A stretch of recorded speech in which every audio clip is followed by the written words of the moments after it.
الصلاۃ والسلام علیک یا سیدی یا رسول اللہ وعلی آلک و صحابک یا سیدی یا حبیب اللہ صدیق اقص و حسن جمال محمد است، فاروق ذل جاہ جلال محمد است، عثمان ضیاء شمع کمال محمد است، حیدر بہار باغ خصال محمد است۔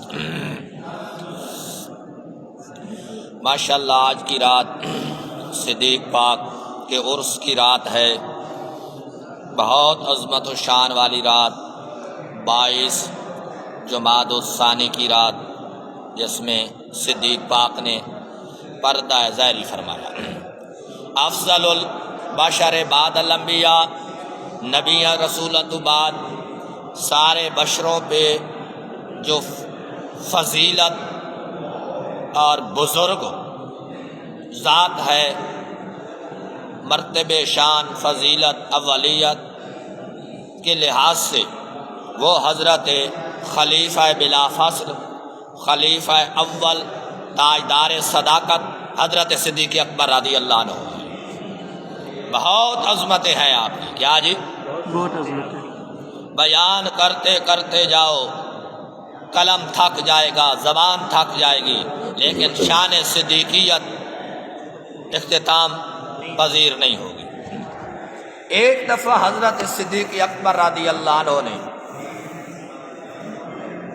جس وقت امیہ بن خلف حضرت بلال رضی اللہ عنہ کے اوپر ظلم کے پہاڑ گرا رہا تھا، حضرت صدیق اکبر خلیفہ بلا فصل، خلیفہ اول نے حضرت بلال کو بھاری قیمت سے آزاد کرایا، امیہ سے بھاری قیمت سے آزاد بڑی کرایا، گراں قیمت، بھاری قیمت سے آزاد کرا دیا۔ جب صدیق پاک نے آزاد کرایا تو کئی لوگوں نے صدیق کے اوپر انگلی اٹھائی، صدیق کے اوپر انگلی اٹھائی، تو اللہ جل شانہ کا اپنے حبیب کے غلام سے پیار دیکھیے، اللہ کی اپنے پیارے حبیب کے غلام سے محبت کا انداز دیکھیے۔ جب انگلی اٹھتی ہے اللہ کے پیارے حبیب کے غلام خلیفہ بلا فصل حضرت تاجدار صداقت صدیق اکبر کا، تو رب ذوالجلال پوری قرآن کی سورت اللیل نازل فرما دیتا ہے۔ سبحان اللہ۔ صدیق کی شان میں یہ سورت لیل کا شان نزول کیا ہے؟ یہ حضرت صدیق اکبر کی شان میں نازل ہوئی۔ سورت لیل کا شان نزول صدیق پاک کے بارے میں نازل ہوا۔ اللہ، اس کی آخری آیات تو کیا ہی مزہ کرتی ہے، سمجھ آ رہی ہے؟ اللہ نے فرمایا، ہاں جب لوگوں نے کہا نا کہ صدیق نے جو بلال کو آزاد کرایا، صدیق پاک نے جو بلال کو آزاد کرایا، کہیں امیہ کا یا بلال کا صدیق پہ احسان ہے کیا جی؟ امیہ کا صدیق پہ احسان، بلال کا حضرت صدیق پاک پر بیاہ ہے، کوئی احسان ہے، اس کا بدلہ دینے کے لیے کیا کیا جی؟ آزاد کرایا۔ اللہ نے قرآن کی سورت اللیل اتار کر ان منکرین کو جو صدیق کی عظمت کے منکر ہیں ان کو منہ توڑ جواب دیا۔ کیا جی؟ منہ توڑ جواب دیا۔ کیا فرمایا؟ فرمایا کہ وَمَا لِأَحَدٍ عِندَهُ مِن نِعْمَةٍ تُجْزَىٰ إِلَّا ابْتِغَاءَ وَجْهِ رَبِّهِ الْأَعْلَىٰ وَلَسَوْفَ يَرْضَىٰ۔ اللہ نے فرمایا کہ صدیق کے اوپر انگلی اٹھانے والوں، کہ صدیق کے اوپر حضرت بلال کا یا امیہ کا کوئی احسان تھا، بدلہ چکانے کے لیے حضرت بلال کو آزاد کرا اتنی قیمت دے کر، اللہ نے فرمایا کہ صدیق کے اوپر نہ امیہ کا کوئی احسان تھا نہ حضرت بلال کا تھا، بلکہ الا ابتغاء وجہ رب الاعلیٰ، صدیق نے اتنی قیمت دے کے حضرت بلال کو ظالم کے پنجے سے اس لیے چھڑایا معاذ اللہ کی رضا کے لیے۔ کیا جی؟ معاذ اللہ کی رضا کے لیے۔ فرمایا والا سوف یرضا، فرمایا میں اپنے حبیب کے غلام کو صدیق کو اتنا دوں گا، اتنا عطا کروں گا، صدیق عرض کرے گا مولا اب تو میں راضی ہو چکا ہوں۔ سبحان اللہ۔ دیکھو آج وہ لوگ جو باولے کتے کی طرح، وہ لوگ جو باولے کتے کی طرح صدیق اکبر کو پڑ جاتے ہیں، وہ لوگ جو باولے کتے کی طرح، کیا جی؟ حضرت خلیفہ اول صدیق اکبر کو پائے جاتے ہیں، پڑھ جاتے ہیں، اور سمجھ آ رہی ہے؟ ان کو منہ توڑ جواب قرآن سے دیا جا رہا ہے۔ سمجھ آ رہی ہے؟ جی استاد حضور کے غلام قرآن کا مطالعہ کیا کریں. جب قرآن سے دور ہو جاؤ گے نہ تمہیں عقیدہ تمہارا سلامت رہ سکتا ہے نہ تمہارا عمل سلامت رہ سکتا ہے.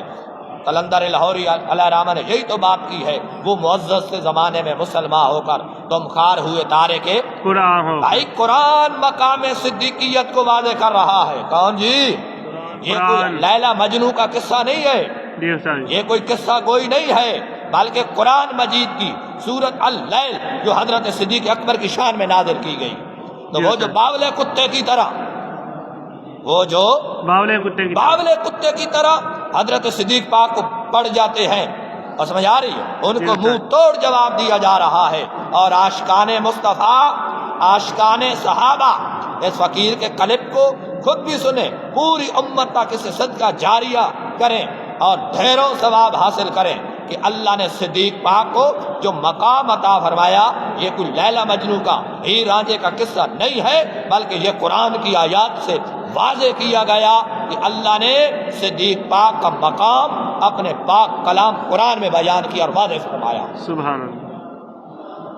عاشقان مصطفیٰ اس بات کو محدث اعظم کی نگری سے حضرت صدیق پاک کی شان قرآن سے واضح کی جا رہی ہے کہ وہ جو باولے کتے کی طرح حضرت صدیق پاک کو بھونکتے ہیں ٹوکتے ہیں. بھائیا ہمارے صدیق پاک کو تو اللہ نے جو شان عطا فرمائی یہ کیا ہوا؟ قرآن میں بیان ہو. پھر کوئی کہے استاد صاحب آپ کی بات سن کر فلاں بندہ تو نہیں مانتا. میں نے کہا اس ماننا نہیں ہے, اس کو ہم نے 76 پھیرنے ہیں. مانا تو ابو جہل نے بھی نہ تھا. حضور کی برگاہ میں پتھر لاتا ہے, پتھر کلمہ پڑھتے ہیں, اللہ کی توحید حضور کی ختم نبوت اور رسالت کی گواہی دیتے ہیں, لیکن ابو جہل نہ مانا. اس نے کہا میں آسمان کا معجزہ دیکھتا ہوں. حضور نے چاند کے 2 ٹکڑے کر دیے لیکن ابو جہل پھر بھی نہ مانا. تو نہ ماننے والے کا علاج 76 ہے.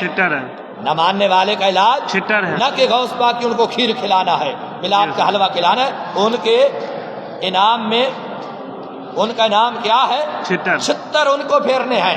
اپنوں کو بیدار کرنا ہے کہ جو مقام صدیقیت ہے کوئی ہیر رانجھے کا قصہ نہیں ہے بلکہ قرآن کی سورت اللیل پوری حضرت صدیق اکبر کی شان میں اتاری گئی اور ان منکرین کو انگلی اٹھانے والوں کو منہ توڑ جواب دیا گیا کہ اللہ نے صدیق پاک کو یہ شان عطا فرمائی کہ صدیق کے اوپر نہ حضرت بلال کا کوئی احسان تھا نہ وہ امیہ بن خلف کا تھا بلکہ انہوں نے محض اللہ کی رضا کے لیے حضرت بلال کو آزاد کیا. وَلَسَوْفَ يَرْضَىٰ اللہ اپنے پیارے حبیب کے غلام صدیق اکبر کو وہ شان عطا فرمائے گا, مزید اس سے بڑھ کے اتنا عطا فرمائے گا. صدیق عرض کرے گا یا اللہ اب تو میں کیا ہوں, راضی ہو چکا ہوں. صدیق اقص و حسن جمال محمد اس, فاروق ذل جاہو جلال محمد اس, عثمان ضیاء شمع کمال محمد اس, حیدر بہار باغ خصال محمد اس.